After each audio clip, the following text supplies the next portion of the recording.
Panchayat standing committee ചെയർമാന് മണ്ണ് മാഫിയയുടെ വധഭീഷണി.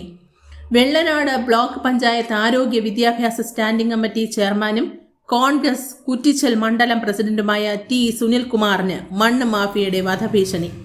കുറ്റിച്ചൽ പഞ്ചായത്തിലെ പേഴുമൂട് ഭാഗത്ത് അനുമതിയില്ലാതെ മണ്ണിടിപ്പും കാലമ്പാറ സിദ്ധാശ്രമത്തിന് സമീപം പാറ ഖനനവും നടക്കുന്നത് ശ്രദ്ധയിൽപ്പെട്ട മൈനിങ് ആൻഡ് ജിയോളജി വകുപ്പ് മിന്നൽ സ്ക്വാഡ് ഈ സ്ഥലങ്ങൾ കഴിഞ്ഞ ദിവസം സന്ദർശിക്കുകയും അനധികൃത പ്രവൃത്തിയിൽ ഏർപ്പെട്ട അർഷാദ് എന്നയാളിനെതിരെ നിയമ നടപടി സ്വീകരിക്കുകയും ചെയ്തിരുന്നു.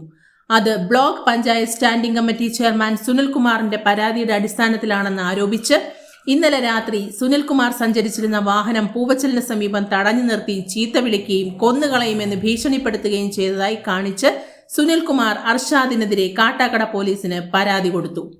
മൈനിങ് ആൻഡ് ജിയോളജി വകുപ്പ് സ്ക്വാഡിന്റെ മുന്നിൽ വെച്ച് സമീപവാസികളെ ചീത്ത വിളിക്കുകയും ഭീഷണിപ്പെടുത്തുകയും ചെയ്തെന്ന് കാണിച്ച് അനസ് തെക്കേത്തറയും പോലീസിന് പരാതി നൽകിയിട്ടുണ്ട്.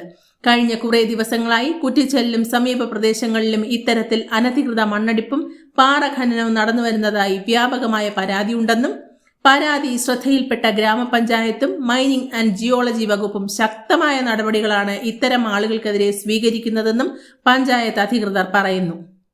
എൻ്റെ പേര് ടി സുനിൽകുമാർ. ഞാൻ വെള്ളനാട് ബ്ലോക്ക് പഞ്ചായത്ത് ആരോഗ്യ സ്റ്റാൻഡിംഗ് കമ്മിറ്റിയുടെ ചെയർമാനും കുറ്റിച്ചൽ മണ്ഡലം കോൺഗ്രസ് കമ്മിറ്റിയുടെ പ്രസിഡന്റുമാണ്. കഴിഞ്ഞ കുറേ നാളുകളായി കുറ്റിച്ചൽ പഞ്ചായത്തിൻ്റെ വിവിധ പ്രദേശങ്ങളിൽ അനധികൃതമായി മണ്ണ് എടുക്കുകയും അതോടൊപ്പം തന്നെ ചെറിയ ചെറിയ പാറകൾ പൊട്ടിക്കുകയും പതിവാണ്. അതിൻ്റെ ഭാഗമായി ഇപ്പോൾ നിലവിൽ പലതരത്തിലുള്ള പരാതികൾ പഞ്ചായത്തിലും അതുപോലെ തന്നെ ജിയോളജിയുടെ ഓഫീസുകളിലുമൊക്കെ കൊടുക്കാറുണ്ട്.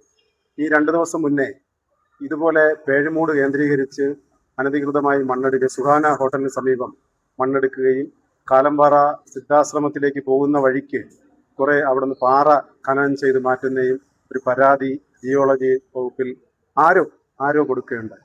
പക്ഷേ ഇതിന് നേതൃത്വം കൊടുക്കുന്ന പേഴുമൂട്ടുള്ള അർഷാദ് പറയുന്നത് ഞാനും എൻ്റെ സുഹൃത്ത് അനസുമാണ് ഈ പരാതിക്ക് കാരണക്കാർ എന്നുള്ളത് കൊണ്ട് ഞങ്ങളെ വളരെ മോശമായി തെറി പറയുകയും ഞങ്ങളെ സഞ്ചരിച്ചിരുന്ന വണ്ടി തടഞ്ഞു നിർത്തി ഞങ്ങളെ കൊല്ലും എന്നുള്ള തരത്തിലേക്കുള്ള ഒരു സംസാരം നടത്തുകയും ചെയ്തതിൻ്റെ ഫലമായി ഞങ്ങൾ ഇന്ന് കാട്ടാക്കട DSPക്ക് സർക്കിളിനും പരാതി കൊടുത്തിട്ടുണ്ട്.